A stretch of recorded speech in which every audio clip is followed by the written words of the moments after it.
பெண்கள் தங்களது கையால் செய்யக்கூடிய காரியம் எதுவானாலும் அது விருத்தி அடையும் என்பது நம்பிக்கை.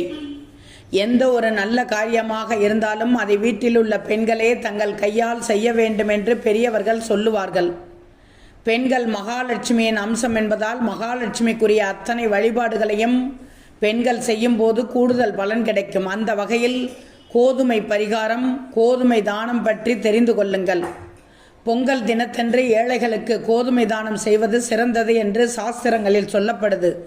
ஏன்னா சூரிய பகவானுக்கு கோதுமை மிகவும் பிடிக்கும்.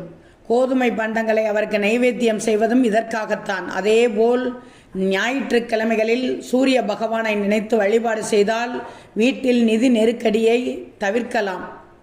செய்யக்கூடிய காரியங்களில் வெற்றி கிடைக்க வேண்டுமானால் ராகு காலத்தில் விளக்கை ஏற்றி வழிபட வேண்டும்.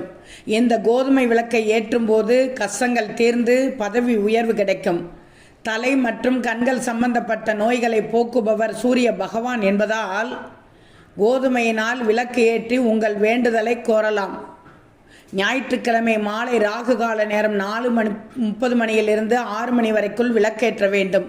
கோதுமையை ஒரு கைப்பிடி எடுத்து தரையில் பரப்பி அதன் மீது மண் அகல விளக்கில் நல்லெண்ணெய் ஊற்றி சிகப்பு துணி தீபம் ஏற்றி வைத்து வழிபட வேண்டும். பிறகு சூரிய பகவானை நினைத்து உங்களது வேண்டுதலை சொல்லி பிரார்த்திக்கணும். மறுநாள் திங்கட்கிழமை பசுவுக்கு அகத்திக்கீரை தவிடு புண்ணாக்கு தந்து வர வேண்டும். ஞாயிற்றுக்கிழமைகளில் இந்த விளக்கை ஏற்றி வரும்போது நிச்சயம் உங்களது கடன் இன்னல்கள் தீர்ந்து வாழ்வில் மாற்றம் தென்பட ஆரம்பிக்கும். அதேபோல் பணக்கஷ்டம் தீர்ந்து குடும்பம் செழித்தோங்க மற்றொரு கோதுமை பரிகாரத்தை செய்யலாம். இதை பெண்கள் தங்கள் செய்யும் போது பூரண பலன் கிடைக்கும். வெள்ளிக்கிழமையில் செய்யப்படும் பூஜையின் போது வழக்கமான ₹1 நாணயத்தை மகாலட்சுமி தாயின் பாதங்களில் வைத்து பூஜிக்க வேண்டும்.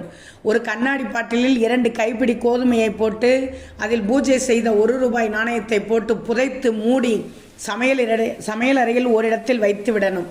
உங்களது கோரிக்கையை சொல்லி வேண்டிக் கொண்டால் போதும். 6 மாதத்துக்கு அப்படியே விட்டுவிட வேண்டும். 6 மாதம் கழித்து அந்த கோதுமையை பறவைகளுக்கு போட்டுவிட்டு புது கோதுமையை மாற்றி வைக்கலாம்.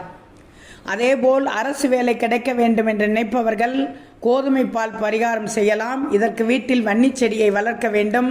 பிறகு ஊற வைத்த கோதுமையை மிக்சியில் கரைத்து அரைத்து வடிகட்டி வரும் பாலை வீட்டில் வளர்த்து வரும் வன்னி மரத்திற்கு ஊற்றணும்.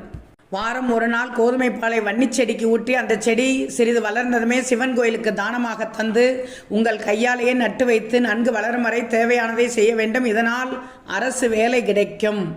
சிம்ம ராசிக்காரர்கள் ஞாயிற்றுக்கிழமைகளில் கோதுமை தானமாக தரலாம். கன்னி ராசிக்காரர்கள் கோவிலுக்கு வரும் பக்தர்களுக்கு கோதுமையால் செய்யப்பட்ட இனிப்பு உணவுப் பொருட்களை தானம் செய்யலாம்.